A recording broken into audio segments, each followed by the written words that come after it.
মানুহে কংগ্ৰেছক নিষিদ্ধ কৰি দিছে, সেইটো কাৰণে চাগে কৰিছে চাগে। কথাটো হৈছে কি, মই ধৰিব পৰা নাই যে কি জাষ্টিফিকেশ্যন আছে। কিবা থাকিলে তুলি ধৰিব আৰু কিবা আছে, সিহঁতৰ কিবা আছে বা কংগ্ৰেছৰ কিবা থাকিলে ক'ব আৰু। কিন্তু মই এইটো জাষ্টিফিকেশ্যন দেখিব পৰা নাই, কিয় দুইটা চেনেল বয়কট কৰিব লগা হয়। মই আগতে দিছিলোঁ যে কিবা নেশ্যনেল চেনেল দুটা বয়কট কৰিছিলে, কিবা কমলনাথ, পিছতে আকৌ তেখেতে গুচি গ'ল আৰু। কংগ্ৰেছৰ আজিৰ দিনত কোনো নীতি আদৰ্শ নাই, সিহঁতৰ কিবা এটা ষ্ট্ৰেটেজি নাই। ষ্ট্ৰেটেজিকেল আগবাঢ়িব লাগে, এইটো কাৰণে এনেকুৱা এটা অৱস্থা হৈছে। যিটো দলৰ পৰা মই 3বাৰ MLA হৈছোঁ, দলৰ প্ৰতি মোৰ এটা চিম্পেথি এটা আছে, কিন্তু দলৰ নেতৃত্বৰ যিটো অৱস্থা হৈছে, এটা হোপলেছ এটা হেৰিয়া হৈছে। সেইটো কাৰণে এনেকুৱা যদি চলি থাকে, আগন্তুক দিনত কি হ'ব এইটোৱে কথা আৰু। মানুহে কংগ্ৰেছক নিষিদ্ধ কৰি দিছে, সেইটো কাৰণে চাগে কৰিছে চাগে।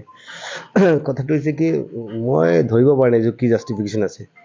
কিবা থাকিলে তুলি ধৰিব আৰু কিবা আছে, সিহঁতৰ কিবা আছে বা কংগ্ৰেছৰ কিবা থাকিলে ক'ব আৰু। কিন্তু মই এইটো জাষ্টিফিকেশ্যন দেখিব পৰা নাই, কিয় দুইটা চেনেল বয়কট কৰিব লগা হয়। মই আগতে দিছিলোঁ যে কিবা নেশ্যনেল চেনেল দুটা বয়কট কৰিছিলে, কিবা কমলনাথ, পিছতে আকৌ তেখেতে গুচি গ'ল আৰু। কংগ্ৰেছৰ আজিৰ দিনত কোনো নীতি আদৰ্শ নাই, সিহঁতৰ কিবা এটা ষ্ট্ৰেটেজি নাই।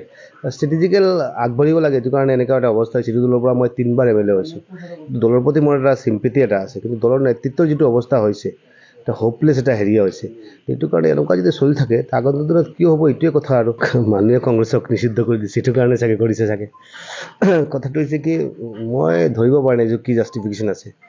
কিবা থাকিলে তুলি ধৰিব আৰু কিবা আছে, সিহঁতৰ কিবা আছে বা কংগ্ৰেছৰ কিবা থাকিলে ক'ব আৰু। কিন্তু মই এইটো জাষ্টিফিকেশ্যন দেখিব পৰা নাই, কিয় দুইটা চেনেল বয়কট কৰিব লগা হয়। মই আগতে দিছিলোঁ যে কিবা নেশ্যনেল চেনেল দুটা বয়কট কৰিছিলে, কিবা কমলনাথ, পিছতে আকৌ তেখেতে গুচি গ'ল আৰু। কংগ্ৰেছৰ আজিৰ দিনত কোনো নীতি আদৰ্শ নাই, সিহঁতৰ কিবা এটা ষ্ট্ৰেটেজি নাই। ষ্ট্ৰেটেজিকেল আগবাঢ়িব লাগে, এইটো কাৰণে এনেকুৱা এটা অৱস্থা হৈছে। যিটো দলৰ পৰা মই 3বাৰ MLA হৈছোঁ, দলৰ প্ৰতি মোৰ এটা চিম্পেথি এটা আছে, কিন্তু দলৰ নেতৃত্বৰ যিটো অৱস্থা হৈছে, এটা হোপলেছ এটা হেৰিয়া হৈছে। সেইটো কাৰণে এনেকুৱা যদি চলি থাকে, আগন্তুক দিনত কি হ'ব এইটোৱে কথা আৰু। প্ৰতিটো ৰাজনৈতিক দলে বজাইছে নিৰ্বাচনী ৰণদংকা। বিজেপিৰ নিৰ্বাচনী ইস্তাহাৰত জনতাৰ বাবে আছে কি? কংগ্ৰেছ আৰু বিৰোধীয়ে জনতাক দিছে কি প্ৰতিশ্ৰুতি? AIUDF ফেক্টৰ হ'ব নেকি এইবাৰৰ নিৰ্বাচনত? প্ৰতিটো দলৰ প্ৰতিনিধিয়ে জনতাক ক'ব তেওঁলোকৰ প্ৰতিশ্ৰুতিৰ কথা। ষ্টাৰ চিমেণ্ট 24ত চৰকাৰ কাৰ? পাৱাৰ্ড বাই ডাটা মিছন। ৰাজ্যত নিৰ্বাচনী জ্বৰ। পুনৰ শাসনলৈ আহিব নেকি বিজেপি মিত্ৰজোঁট? নে দেশত উত্থান ঘটিব বিৰোধী শক্তিৰ? অসমৰ 14টা লোকসভা সমষ্টিৰ প্ৰতিটো আপডেট ক্ষিপ্ৰতাৰে। 2024 নিৰ্বাচনৰ সৰ্ববৃহৎ কাভাৰেজ। টাইলাইটৰ প্ৰতিটো ইলেকশ্যন কাভাৰেজ আগবঢ়াব ষ্টাৰ চিমেণ্টে। পাৱাৰ্ড বাই ডেটা মেচিন।